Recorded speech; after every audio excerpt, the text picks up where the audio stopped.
Now, when you look at the 7 trumpets, I feel that they are still a future fulfillment.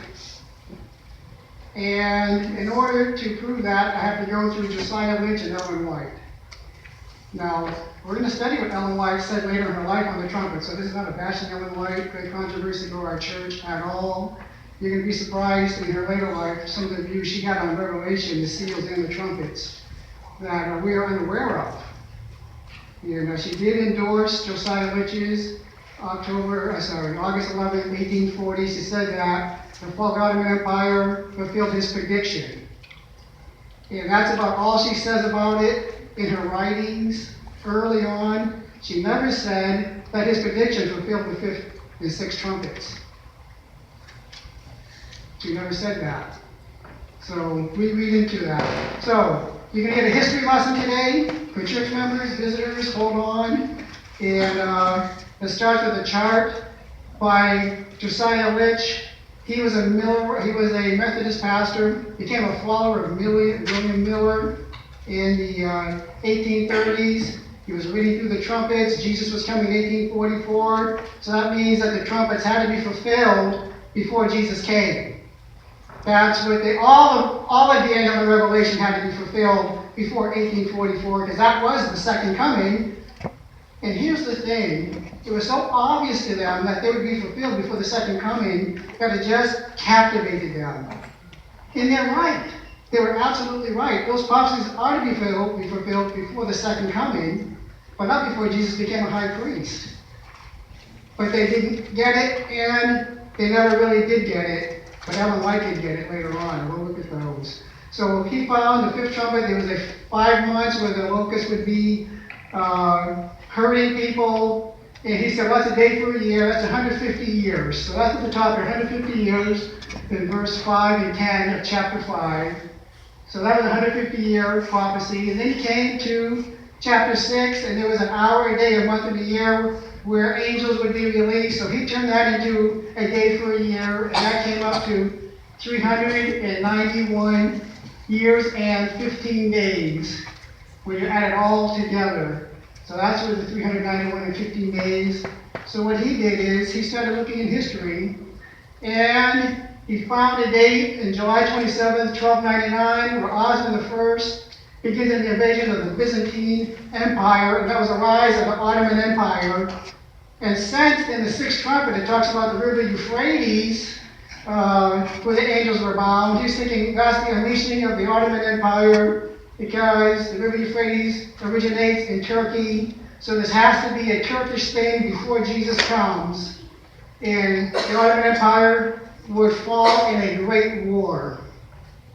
So July 27th, 1290, that was the beginning of the power of the Ottoman Empire. Then it came to 449 AD, 5 months later, 150 years, that was the 5th trumpet. Constantine the 11th yields Byzantine political independence, I believe, to the Ottoman Empire. Then he added the year, month, day, and hour, 391 and 15 days, that the Ottoman Empire would come to an end, and Jesus would come. So the fall of the Ottoman Empire was a sign that Jesus would come. And let's find out the history of what these people really believed. This is in August 1st, 1840, Josiah Lynch, and here's what he says. The closing up of the Day of Grace. And there has been much inquiry of late on the subject of the closing up of the Day of Grace or probation. So probation never started with the Adventist Church. The close of probation actually started with the Millerites and Joseph Smith. So they thought that August 11th, 1840 was the close of probation. Because it's very clear when you look at the trumpets, especially the 6th trumpet, that is the close of probation. They understood that. They're absolutely right. I am a Lynchite, honestly. And I didn't know this. I learned all this later. I learned this first from my own Bible study. And then I started learning about what Ellen White wrote in her later life on the trumpets. And what Lynch believed at that time frame, he had the event right, he just had the timing wrong. William Miller had an event that was right, but he had the timing wrong. Is Jesus coming in glory? in fire. When?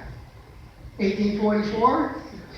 No, later on. So these guys had the event right. They just never understood about an investigative judgment before the second coming. So I believe what they believe. I do. So don't throw eggs or apples or tomatoes at me today when I go through this, because there's really quite a interesting The Truth is Stranger Than Fiction on Josiah Rich. I'll put that seed in there when we go through and what they really believe and then what happened. He says here, continuing on, with some remarks, and leave our readers to judge for themselves. Revelation chapter 10, verse 7, but in the days of the voice of the seventh angel, when he shall begin to sound, the mystery of God shall be finished, as he hath declared to his servants the prophets.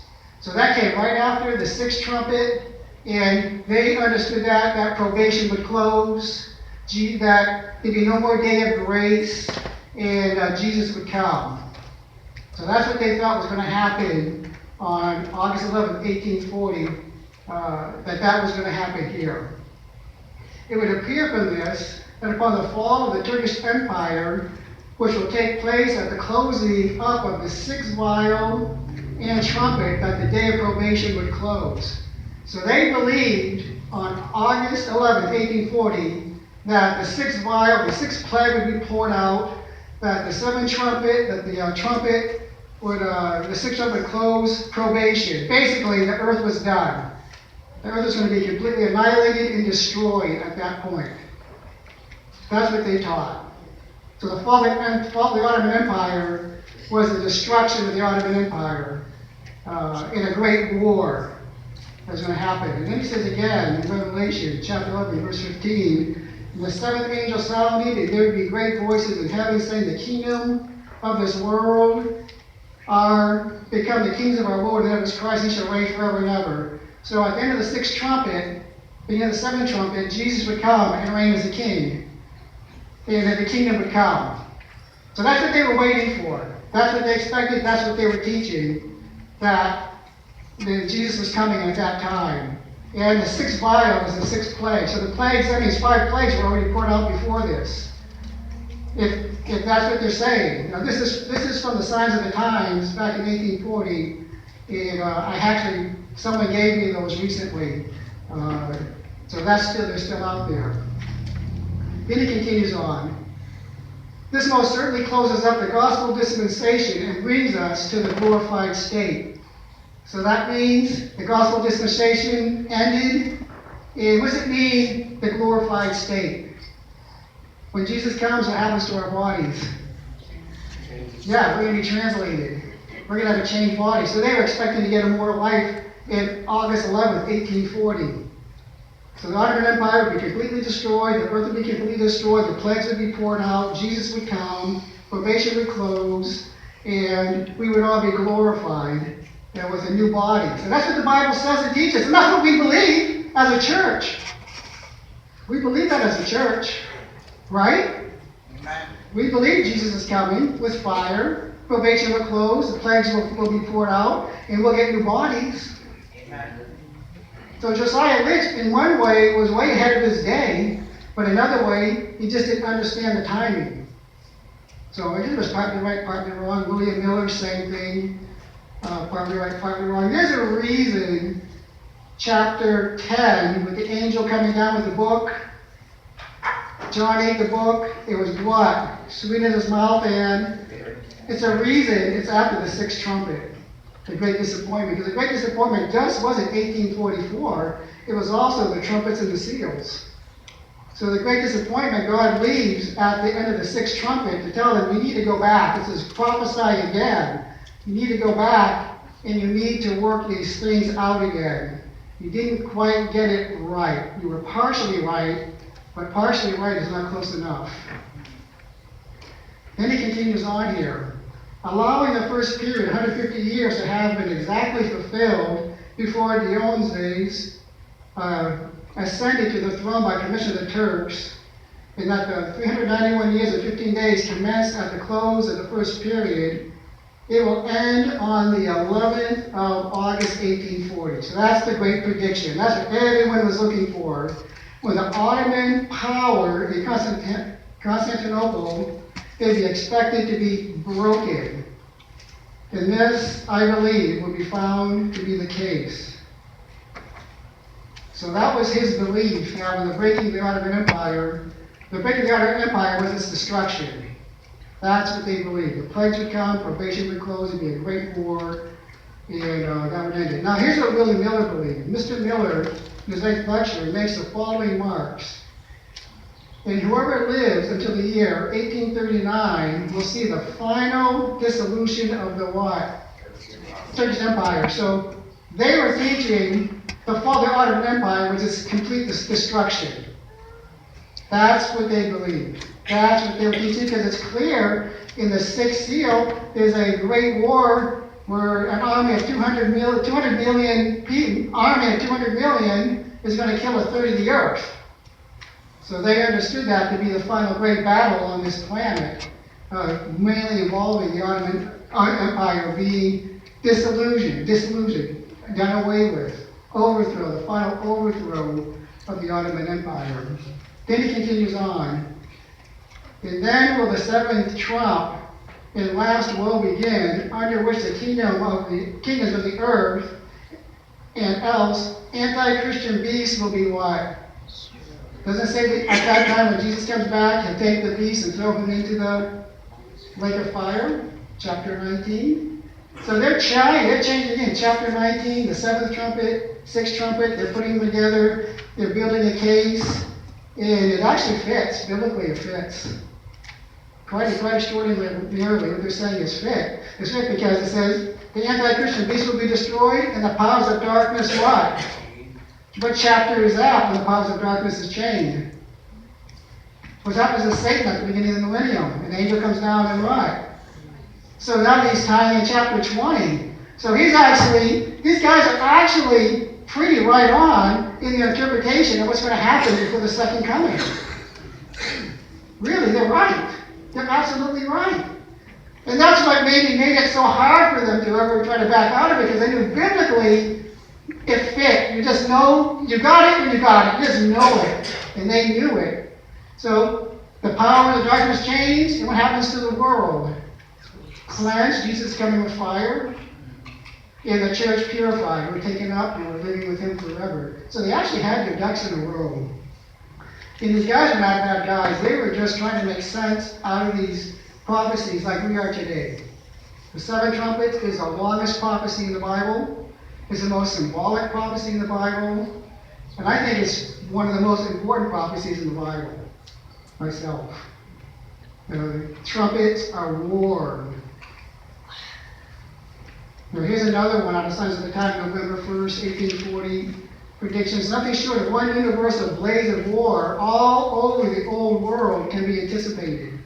So they were looking for a what? Blaze of war all over the old world.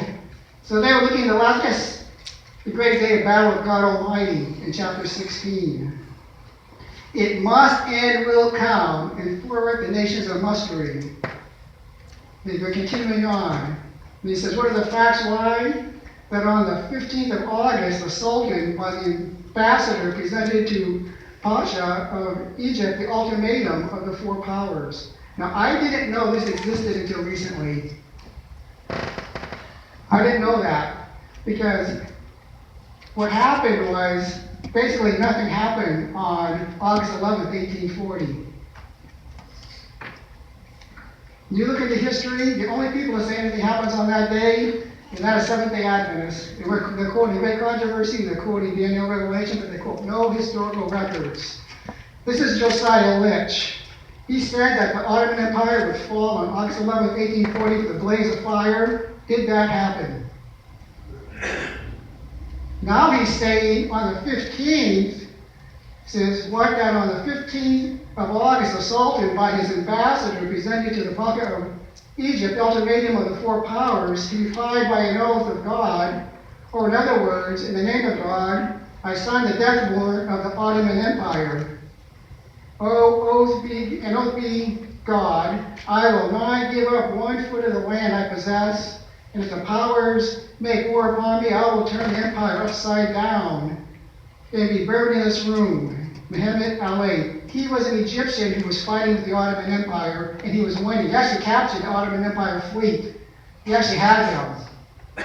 So what had to happen was France, Russia, Austria, and Prussia were worried that if Egypt won the battle, that it would destabilize Europe. So those four joined together and said, we're going to oversee and protect the Ottoman Empire and keep it afloat. We need the Ottoman Empire. Actually, what they did is they actually bolstered up and protected the Ottoman Empire from Egypt. And this Mehmet Ali was mad because these four powers wanted the Ottoman Empire to sign on to the treaty, and they wanted Egypt to sign on to the treaty, that Egypt would back off and leave the Ottoman Empire alone. He's saying, an oath be to God, I will not give up 1 foot of land I possess. If the powers make war upon me, those four powers, I will turn the empire upside down and be buried in its ruins. So he was saying he didn't want to sign it because he knew he could beat the Ottoman Empire. But those four other empires, Russia, France, Prussia, and Austria, just would not let the Ottoman Empire fall.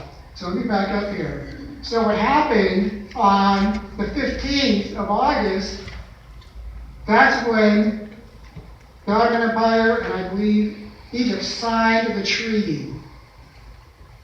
They signed the treaty that the Ottoman Empire would be left alone. And actually what that treaty did, it actually bolstered, protected, and built up the Ottoman Empire, and it saved it from a fall. Now, why am I saying the 15th? Because this is the date that Josiah lived after nothing happened on August 11, 1840.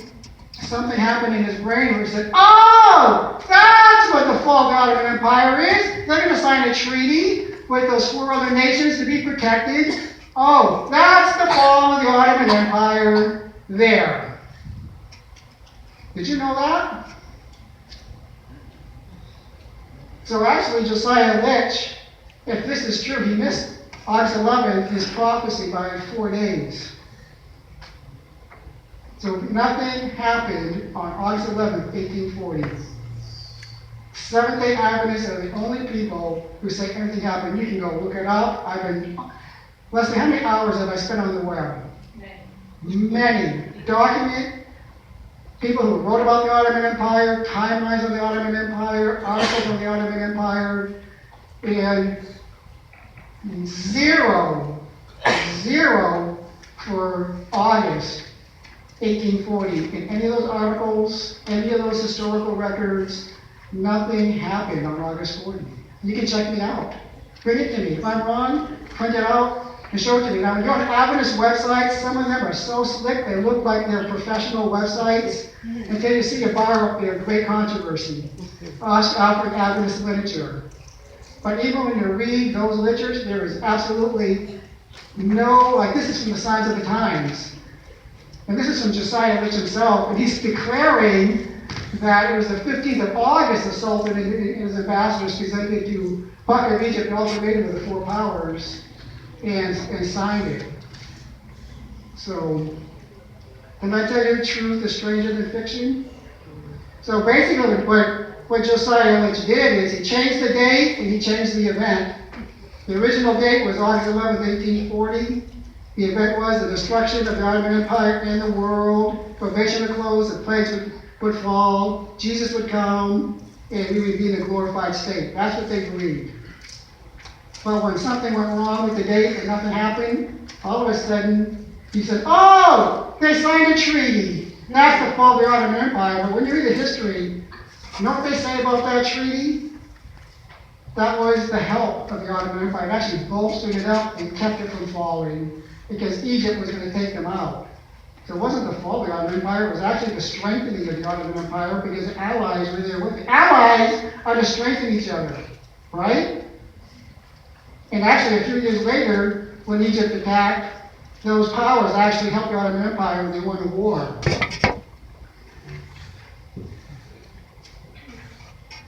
Here's Josiah Litch again. Finally, it is a very striking fulfillment of the calculation, for the decision was but 4 days after the 11th of August. So he missed his prediction by what? He admits it, folks. He said earlier that the 11th of August was a set time to the day according to the prophecy. For the decision was like 4 days after the 11th of August, the period fixed by the termination of the prophecy. The like singular accuracy of the fulfillment of a prophetic period cannot be found in history. Will men lay it to heart? So he's still thinking that the Ottoman Empire signing treaty to join in with Russia, France, Prussia, and Austria was the fall of the Ottoman Empire. Let's keep going here. Signs of the Times, November 1st, 1840. Now I'm using these historical documents. These are the signs of the times. Today we call it Times. We have our Signs of the Times magazine. This was a forerunner for it. This was a Millerite paper for the day's event. The time is given as near, and this is Josiah Litch again. The time is given as near as it could be, unless a prophet had descended to reckon by minutes, an hour a day, a month, and a year. An hour is 15 days. The Ottoman power was given into the hands of the four powers just 4 days after the expiration of the time given by the prophet. So he's saying 4 days is close enough. Is 4 days close enough? No, it's not close enough. Because it doesn't fit the 391 years and 15 days. He was 4 days off. Actually, we're going to show he was way more than that off here in a minute. So the 4 days would make just 16 minutes. So we have the fulfillment as near as it could be given in prophetic time. Well, why didn't God give him extra 4 days in the time prophecies? So he missed it by 4 days.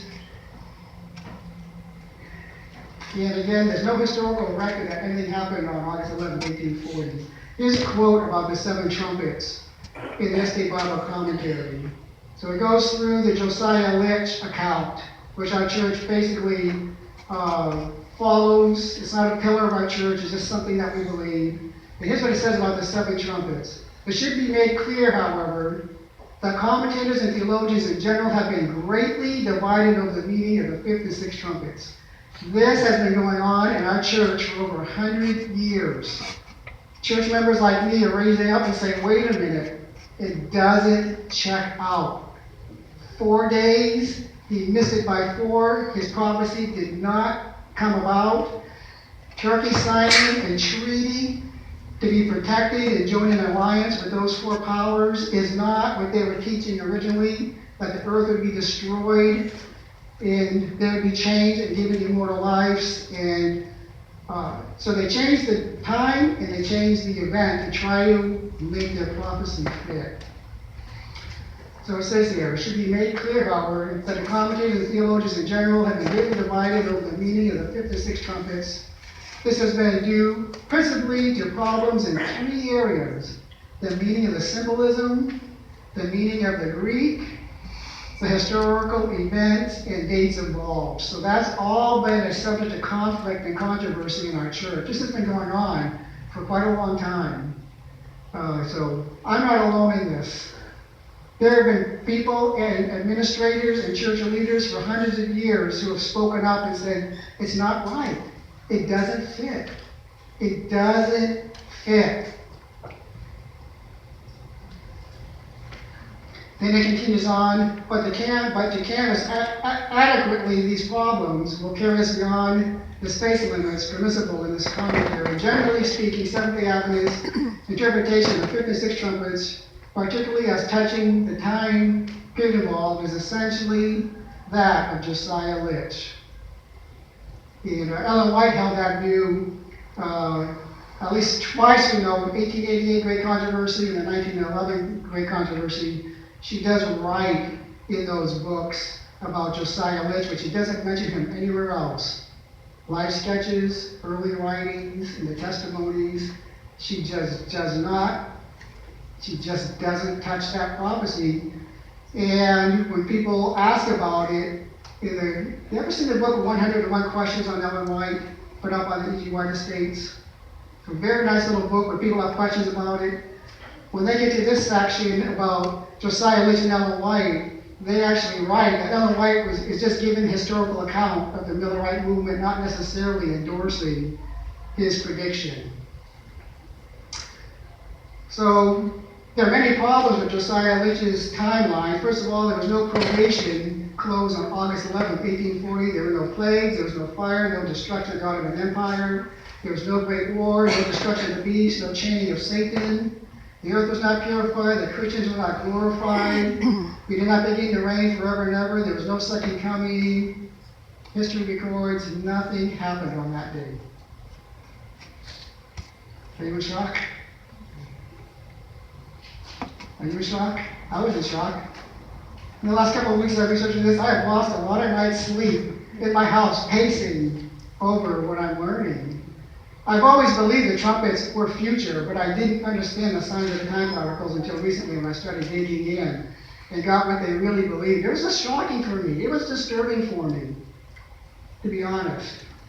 But I just have to remember they were doing the best they could with what they had. They had no evil intent. They were not deceived. They were just like us, trying to make sense out of this so super symbolic prophecy. I mean, it's locusts with hair of woman and crowns and mouths, lions' mouths and wings and a tail and stings like scorpions, and it's just an unbelievably symbolic prophecy. So I don't give any of them any evil intent for me. I mean, I got to cut them a lot of slack because I'm struggling with this book myself. So they were just trying to make sense. Jesus was coming in 1844, and they were so engulfed with that thought, they were trying to fit everything they could before the second coming as proof that Jesus was coming. So anyways, I got to cut Josiah Litch and the Millerites and all them. I just got to be patient with them and just believe that they were trying to do their best.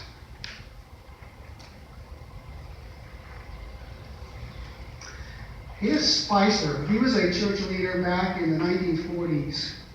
And I just want to give, just to show that this has been a long-standing concern in our church. And this is November 30, 1940. I will also enclose some material on the dates of the prophetic periods of Revelation 9.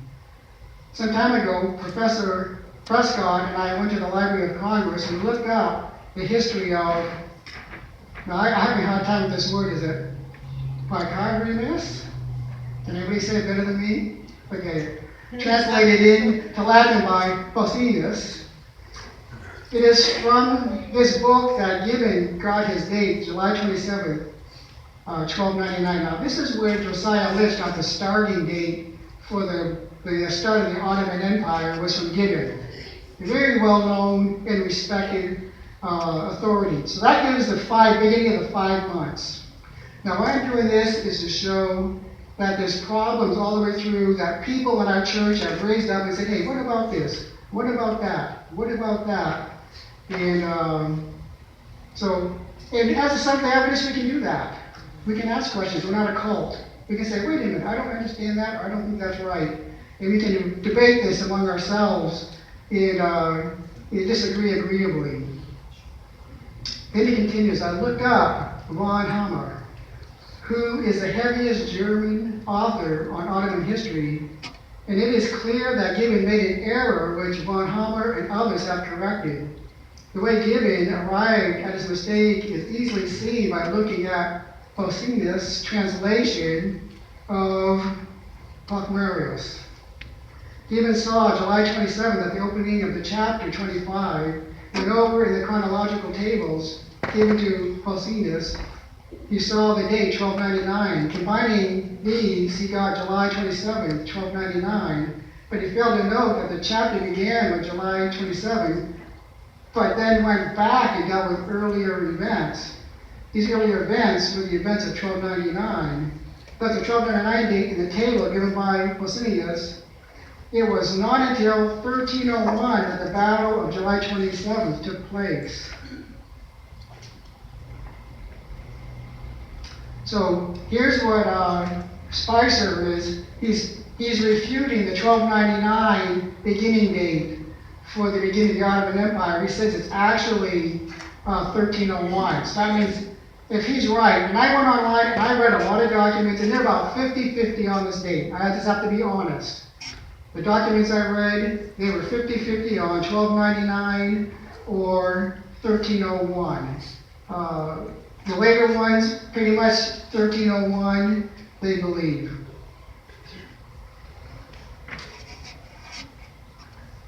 Since about this time, Professor Benson received documents showing conclusively that the ultimatum of the powers was not delivered to Pasha of Egypt on August 11, 1840. You may well understand that the brethren had to sit up and take notice. It is remarkable how loath people are to look at facts or to correct anything. So this is Spicer again, that he had records that on August 11, 1840, that nothing happened on that day. There's no treaty signed. The Ottoman Empire didn't fall on that day. So Spicer here is disputing the 1299 date, and this is a high up Adventist official in the church at that time. He's disputing the August 11, 1840 date right here. Now, why am I doing this? Why am I doing this? Some said, you don't know why I'm doing this? Because I need to free us up to take a look at the book of Revelation in a whole new, fresh light. Some of us read the book of Revelation and we get to the trumpets and it's like, oh, then we read, oh, that's all in the past. Seals are all in the past. Everything's in the past. But maybe they're not in the past. Maybe they're just not in the past. We'll talk about that more in a minute. So, the 1299 and August 11, Spicer is presenting documents that those dates are not valid, and they're actually asking the church to correct those mistakes at this time. That's what they were asking. Change Bible readings for the homes, change all our Bible studies, because history doesn't back it up. That's what they were trying to do. They were honest men. They wanted the church just to make these simple changes and just say we just didn't see it right. This is some more here. Before preparing the new edition of Great Controversy, W. Prescott, another high official professor, wrote a lengthy list of errors he felt needed correcting. Among these was the historical position taken by it on the French Revolution and on the Sixth Trumpet. Prescott pointed out that there was no evidence the Bible had been banned in France for 3.5 years. In that, since Lynch's prediction regarding August 11 had not only been given after the fact, it was also quite invalid. So he took the August 15th as a fulfillment of August 11th. So Prescott is saying, you can't call a prophecy after it happened and say, oh, I told you so. You made the prediction August 11th, and if something happened on August 15th, you can't claim that as a fulfillment of your prophecy. It's invalid. Your day stands on what you said. So he's challenging now the Josiah Lynch, August 11th. Here's another one here. Osmond became chief or bey upon his father's death, about 1280. Nothing is known for certain about Osmond's early activity. He was the first big leader of the Ottoman Empire who really got its power. So nothing is known for certain about Osmond's early activity except that he controlled the region around the town of Sogut, and from there launched raids against his neighboring Byzantine Empire. The first datable event of Osmond's life is the Battle of Bothius in 1301 or 1302. So now they're challenging Josiah Lynch's 1299 date. So what are these men trying to do? They're trying to fix the errors. That's what they're trying to do. They're just saying history does not match what we teach. So what happens when history doesn't match what you teach? Do you change history? Or do you change what you teach? You change what you teach. That's all these men were just asking. Look at, why just lay it out there and let God work? Why do we have to save face? Why can't we say we didn't get it right? Right? I was a Catholic. I had to admit that I was wrong and what I believed was wrong. I had to do that. I just had to say it's wrong. People don't burn forever, and I'm not going to heaven when I die, and Sunday's not the day, and went to many masses for purgatory to get my grandfather out of purgatory. So I just had to admit it. So that's all these men are just asking, is just, let's just get the dates right and let God work. Because once you get the dates right, then you can move on and really find out what they mean. So it says here, the first datable event in Osmond's life is the Battle of Bumpus in 1301 or 1302, in which he defeated the Byzantine force sent to counter him. And that's from Wikipedia. And it just wasn't Wikipedia. There were other ones had the same date. I don't know, I must have came across maybe 10 different places. And again, they were pretty much split on the date on that. So there are many problems with Josiah Lynch's timeline of the 5th and 6th trumpet. There seems to be proof that the 1299 date, which began the 5 months, is an incorrect date.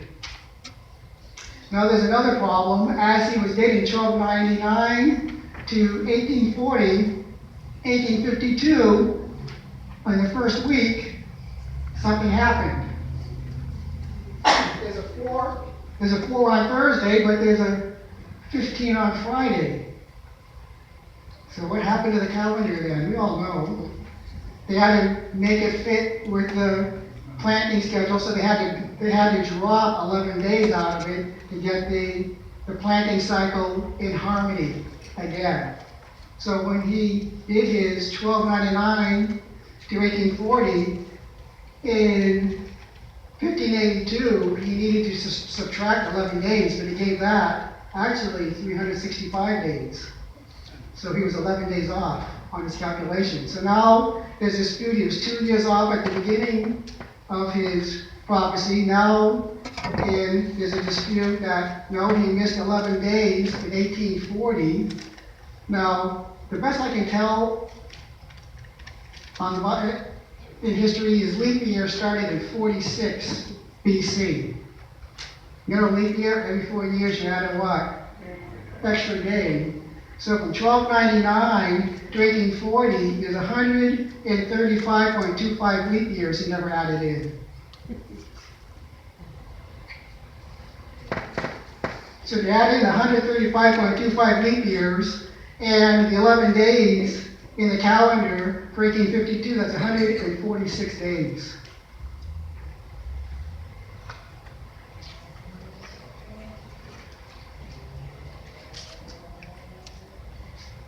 Now another problem occurs. He used a lunar calendar when he figured out his time frame. The 5 months was 150 years. 1 year was 360 days, a month was 30 days. Then he had 1 day that was 391 years, and an hour is 15 days. But when he actually counted the days, he used a 365-day calendar. He didn't use a lunar calendar to actually figure out the timeline. He used 360 days to figure out the times, but when he actually counted from year to year to year to year, he didn't use a lunar calendar, so he mixed the two calendars. If you have a lunar prophecy, can you use a solar calendar? Right? If it's Hebrew and they're on a lunar year, you have to use the lunar calendar. That means about 5 years, about 5 days every year he was off.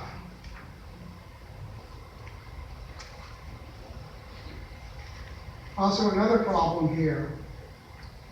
Take your Bible, we can read it right here. Revelation chapter 9, verse 14. And this one reads a little differently. This is a New King James than the King James. I'll read the New King James first. It saying to the sixth angel who had the trumpet, release the four angels who are bound at the great river Euphrates. So the four angels who had been prepared for the hour and day and month and year were released to kill a third of mankind. So this one says the hour. What's the in English language? Okay, or definite article. Yeah, definite article. Okay, so definite article is pointing to a specific time. That's right. So that's what the New King James says. On the very top is the King James, and the four angels were loosed, which were prepared for an hour, and a day, and a month, and a year, for to slay the third part of men. So when the translators of the King James came to this verse, they didn't give it the most direct translation. It should be the hour here, not an hour, because it's a definite article. Here's what the Amplified Version says. So the four angels who had been in readiness for that hour in the appointed day, month, and year were liberated to destroy the third of mankind. So it says, in readiness for that hour in the appointed day, month, and year. NIV probably has one of the best translations. In the four angels who had been kept ready for this very hour, and day and month and year were released to kill a third of mankind. Now here's the question. Can you have a prophetic timeline with a definite articles beginning? Because like Michael says, a definite article means it's a specific time. No, you can't. You can't put a prophetic time to a definite time period. That God had a time. He knew the time, a specific time to release those angels. So the definite article makes it a particular time, a precise time, not a prophetic time. And the newer translations have it. And you can go check it up in any Greek work that there is a definite article there. So when Josiah Litch made his timeline, he made it a prophetic timeline, but it had a definite article. It's there. Yeah, Michael, it's there. Yeah, it's there. You know, and I also wanted to say, last week I forgot to mention something about the great multitude who came out of the tribulation. And the King James just says, and the great multitude came out of great tribulation, but there's a definite article missing there too. It's the great multitude who came out of the great tribulation. That's what I had up on the screen. So people with the King James probably were scratching their heads saying, why does pastor's Bible have the? Because there's a definite article there. So that group in chapter 7, coming out of the great tribulation, that's why the angel said to John, who are these people? That we needed to get that right. Because chapter 7 is 144,000, then it has the group that came out of the great tribulation. That means that group there is an end-day people group. It wasn't the redeemed for all the ages, or martyrs from the dark ages, because there's only one the great tribulation. So actually, in the King James, chapter 7, and then here in chapter 9, is a definite article that was missed. That has actually, in one sense, made it harder for us to actually find the true meaning of or timing of these here. This is what Josiah Litch wrote in 1873 on Revelation 9:15. He's the one who came up with the prophecy. Okay, this is what, 33 years later? He's still pastoring, quite active, still writing, preaching, pastoring. He says the exact hour for the angels to be loosed was what? Fixed. So he understood. He understood that, oops, I really didn't get that prophecy right. That was actually making an application for what it really means. They were prepared, They were prepared for an hour, day, month, and year. That is, the exact time for their loosing was fixed to a year, a month, and day, and year. Now I just had a box pop up on my computer for antivirus. I'm going to try to move it out of the way. I may have to reset this, see if I can move it. Doesn't want to move. Let's see if I can get part of this.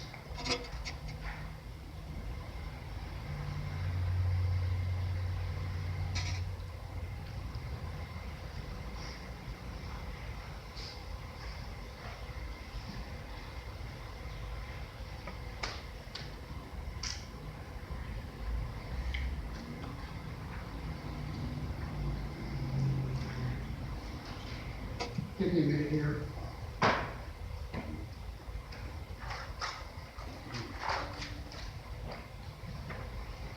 Okay, sorry about that. That box has locked everything up. So he says the exact hour for the angels to be loosed was fixed. They were prepared unto an hour, day, month, and year. That is the exact time where their loosing was fixed to a year, a month, a day, and an hour. So he got it. It does not end exact period during which they should act. So when people hide behind Josiah Litch, they don't understand that later on in his life he actually fixed a mistake. Now people say, oh, he became a futurist and he never accepted the Sabbath. Well, he's a great, fantastic guy on 1840, but the later stuff he wrote, all of a sudden he's a bum. The Bible said you must prophesy again, and that's what he did. He actually fixed the mistake on the timing, and then he fixed the mistake on the locusts. It says here, the riders had breastplates of fire and jacinth and brimstone. Jacinth is the color of the blue flame of brimstone. The heads of the horses were as the heads of lions, and out of their mouths issued fire, smoke, and brimstone.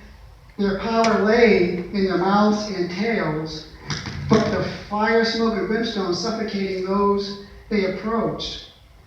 The third part of men was killed. The tails were like serpents having heads, and with those heads attached to the serpent-like tail, they do hurt.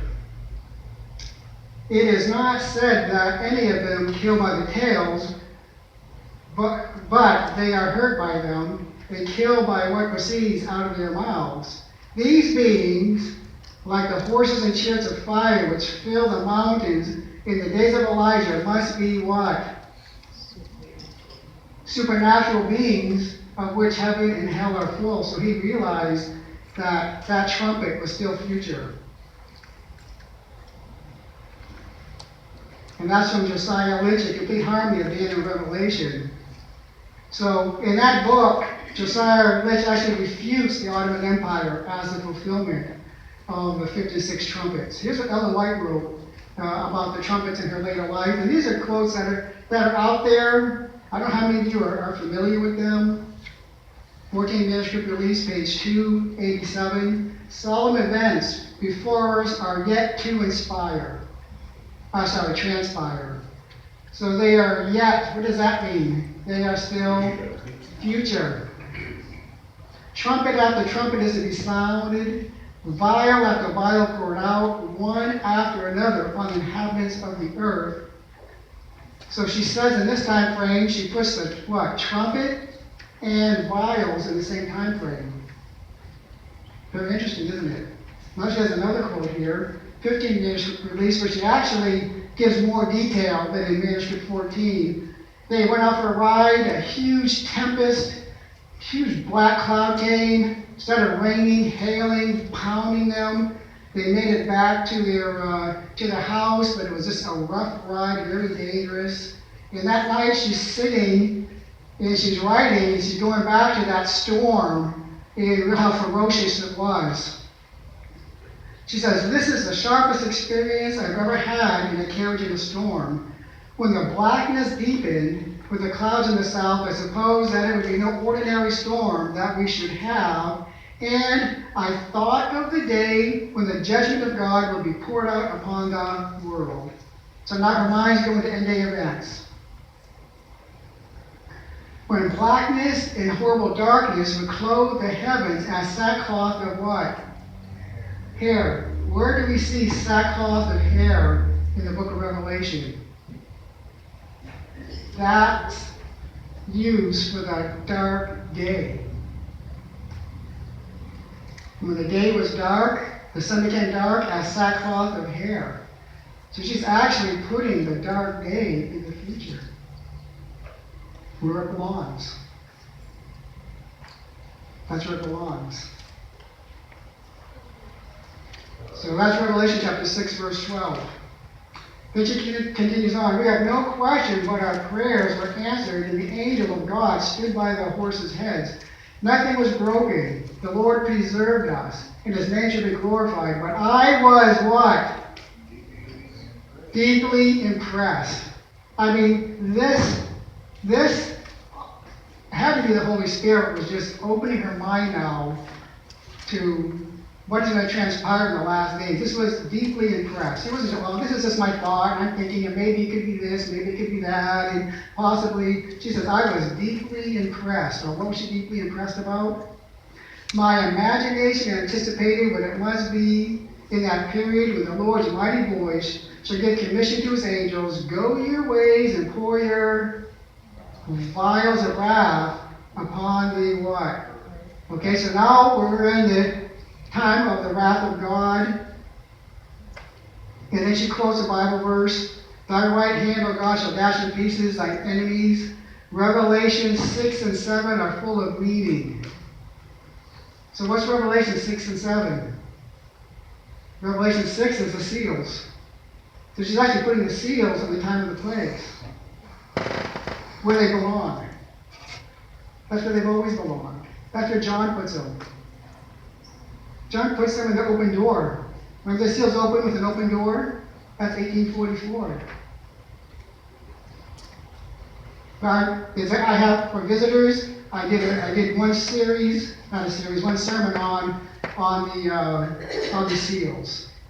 So Revelation 6 and 7 are full of meaning. Terrible are the judgments of God revealed. The seven angels stood before God to receive their commission. To them was given what? 7 trumpets. So she puts the vials, the seals, and the trumpets all at the end of time. The angel said to John, when the book was bitter in his belly, you must what? Go take some Pepto-Bismol, go to bed, take a nap. Prophesy again. That's true, Michael, but you missed a word. You must prophesy again. That's how imperative it was. John, you people, you must, you have to, no other option. You are morally obligated to fix the mistakes. The mistakes in the book of Daniel and the mistakes in the seals and the trumpets. John ate the book and the whole book made him sick.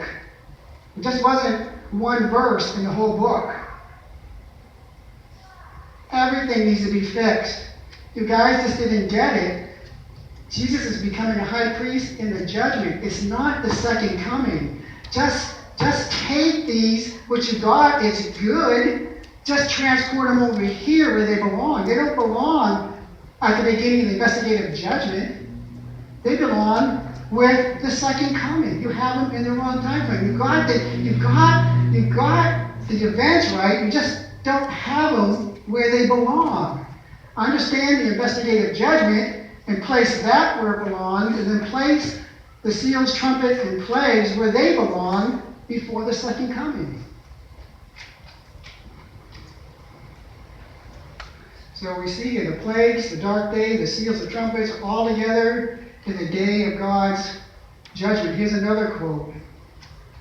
And when he had opened the fifth seal, I saw under the altar the souls of them that were slain for the word of God and for the testimony which they held. And they cried with a loud voice, saying, How long, O Lord, holy and true? Dost thou not judge and avenge our blood on them that dwell on the earth? The white robes were given unto every one of them. They were pronounced pure and holy. So what happens at that time when we get our robes? Yeah, basically close of probation. So They were given white robes. It was not, they will be given white robes. So she understood here.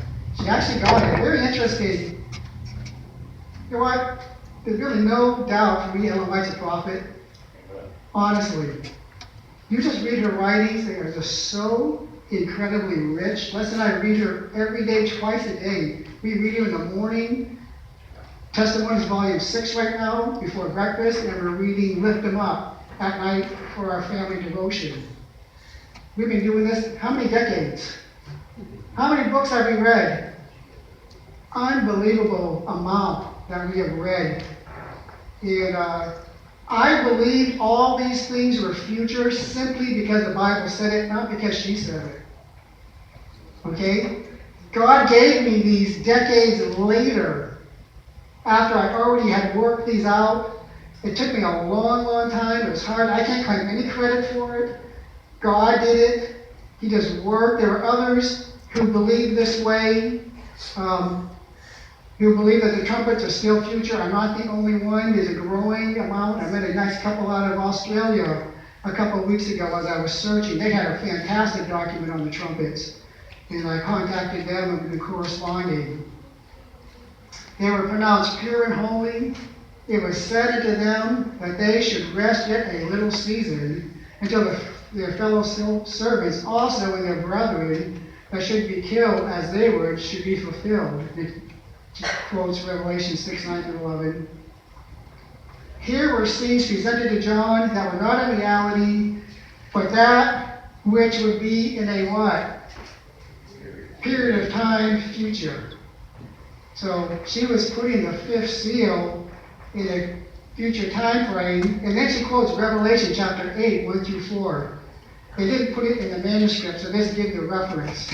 And here's the Revelation. So she's taking the fifth seal, they're getting the garments, pure and holy. Okay? It's a time for the future. Well, what time in the future, Sister White, is this for? So Revelation 8, 1, 2, 3, and 4. And he opened the what? Seventh seal, and there were sounds in heaven for about half an hour, and I saw 7 angels who stand before God, and what? What was given to them? 7 trumpets. So she's putting the 7 trumpets in the time frame of the 5th seal for a time future. Is that what she says? That would be in a period of time in the what? Future. So she clearly tells us. She fixed it. She fixed it. Unbelievable. She got it. So she said something earlier. It seemed to fit the context. She came later in her life and says, you know what? I've been impressed that it's something different. So when he opened the 7th seal, there was sounds in heaven for half an hour, and I saw the 7 angels who stand before God, and to them was given 7 trumpets. And another angel, having a golden censer, came and stood at the altar. He was given much incense that he should offer with the prayers of all the saints upon the golden altar which was before the throne.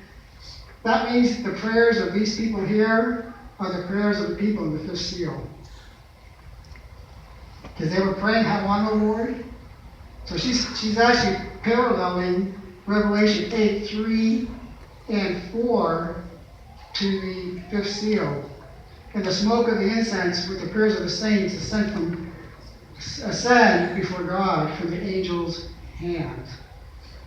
So Ellen White and Josiah Litch fixed the mistakes. They put the trumpets and seals in a future time zone. Future, oh, I said that word, that's a nasty word. Future. We're historians. That pastor, we're going to put soap. There's a difference between future and dispensationalists. That's right. And we have forgotten that as a people. Anything future is, ah! You're a futurist. Yeah, I am a futurist. But I'm not a dispensationalist. I am. I believe that these prophecies belong before the second coming. That's what I believe. I can defend it biblically and historically. And what I'm teaching is what many before me have already stood up and said, wait a minute, There's more to the story. I'm going to bypass this chart. We're running a little late here. Well, I'll just leave it up there. I would like to say that the dispensationalists, futurists, they have the timing right. Okay, Ellen White, myself, others put the timing right. But they have a problem. They have a poison pill in their futurist interpretation. Did you know that? So the devil wants us to believe that these prophecies are way in the past. Okay, well, you Protestants, you got the timing right, but I got to mess you guys up too. So here's a chart off the web. Right at the beginning, a little blue word up there. What's that? Rapture. Yeah, tribulation time. Sorry, Michael.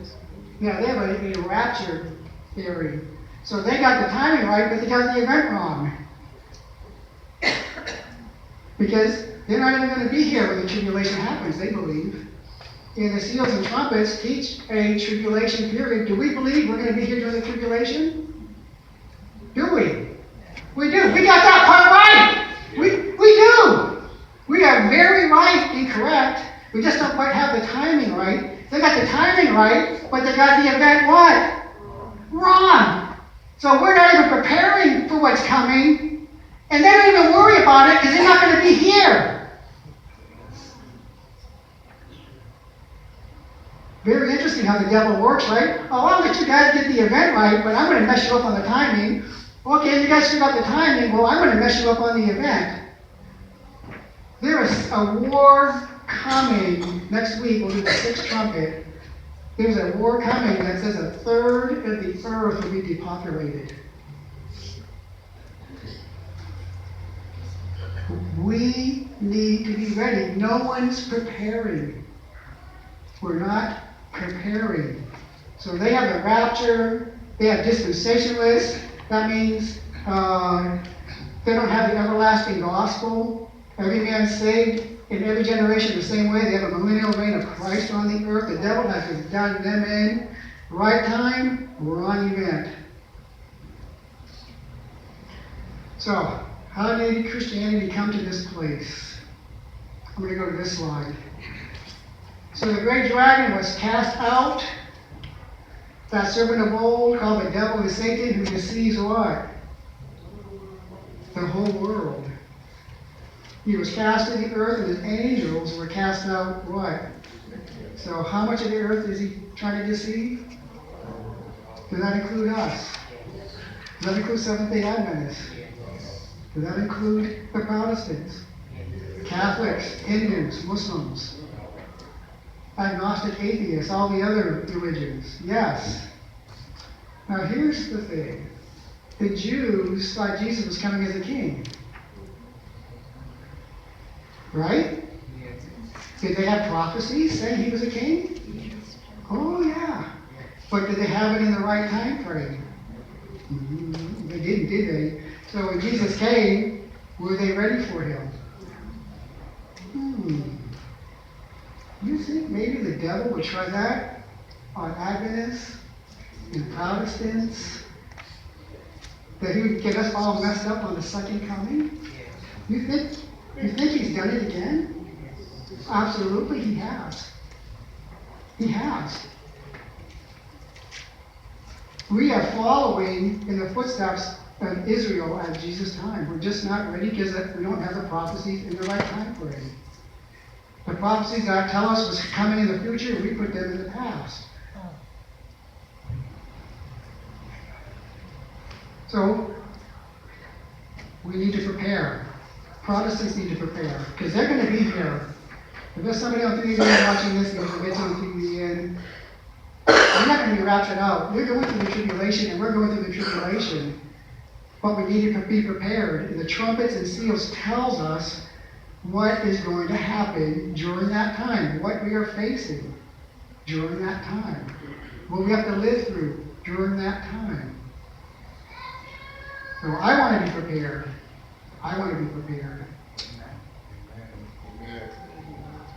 And it's important that we get these prophecies right. because a couple slides left. Here's what John says, Revelation 22:18. For I testify to everyone who hears the words of the prophecy of this book, if anyone adds to these things, God will add to him the plagues that are written in this book. So if I'm saying there are things in this book that aren't in that book, I'm going to be added to the plagues. So if I'm wrong in what I'm teaching, oh boy.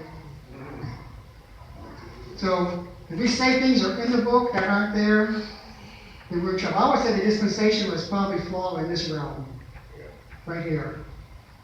They're saying there's events coming that really aren't there, and I'm not saying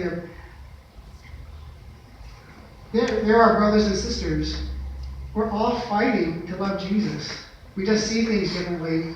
We need to come together on truth. Amen. Not on common doctrine. Okay? I'm not talking about compromise. When we go to the whole world, we're going to be hitting. When the loud cry goes, we're going to everybody. And they're God's children. They just don't know. We didn't know. But now there's another warning.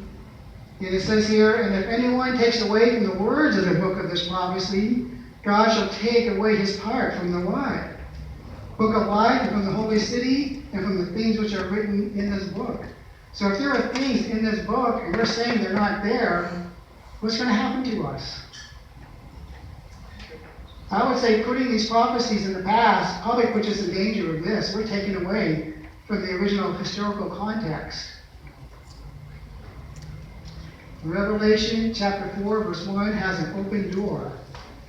That's the open door of the Philadelphia church that God promised to open. That open door is 1844. We can't be consistent as a church and put the seals in the past and hold on to an investigative judgment in 1844 where John clearly says, I see the open door standing open. Revelation chapter 7, the angel comes down and says, hold back the winds of the earth till I have sealed the servants of God in our foreheads and hurt not the earth, tree, or what?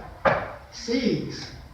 Chapter 7. Chapter 8, fire comes down from heaven, falls on the earth, burns up the earth and the trees. The next one, a mountain burning like fire, falls on the seas and turns the seas to what? Blood. We get to chapter 5. Those locusts are told, don't hurt the people with the seal of God in their foreheads. Chapter 7, don't hurt the earth, tree, or seas. We come to the trumpets, and what's being hurt? Earth, tree, and seas. You know that the sealing has happened. How do you know the sealing has happened? Well, chapter 7 says it's happened, but chapter 5 says it has happened too. They have the seal of God in their forehead. Don't hurt those people. You go after the other ones. And then we get to the sixth trumpet, and probation closes. The earth ceases to repent. So, I just want to encourage you, dig in. Be consistent with the symbols in their time. Compare the symbols within the book. The book of Revelation interprets itself through the symbols. Kindred, nation, tongue, and people, you go through that and you put all of them together. They're all in the same time frame and they paint a picture. Other symbols too. The book of Revelation is a fantastic book.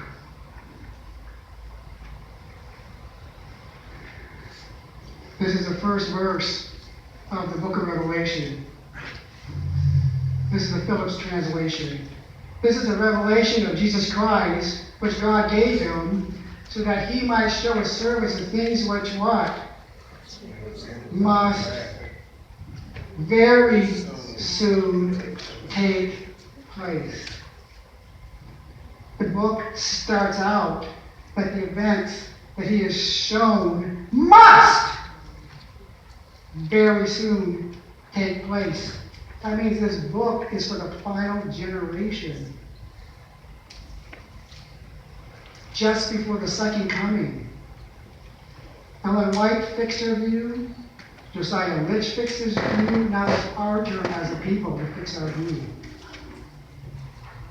Revelation 1:3. Blessed is he who reads and keeps Blessed is he who reads and those who hear the words of this prophecy and keep those things which are written herein, for the time is what? Near. The time is near It will must soon take place is as clear as keep the Sabbath, remember the Sabbath day to keep it holy. It is just as clear. The Bible means what it says. Remember the Sabbath day to keep it holy? Is that clear? We know what that means. This here says, what must very soon take place. So the book of Revelation, this is not a long ages book. It's a book for the final generation, just before Jesus comes. That's not hard. We believe that. The book of Revelation will be fulfilled before Jesus comes. Just more of it than maybe we thought goes into that time frame. And it says for the time is what? Near. Now don't say to me, oh, a day is like 1,000 years of God, 1,000 years is like a day, so it can be either way. Who gave Jesus the book?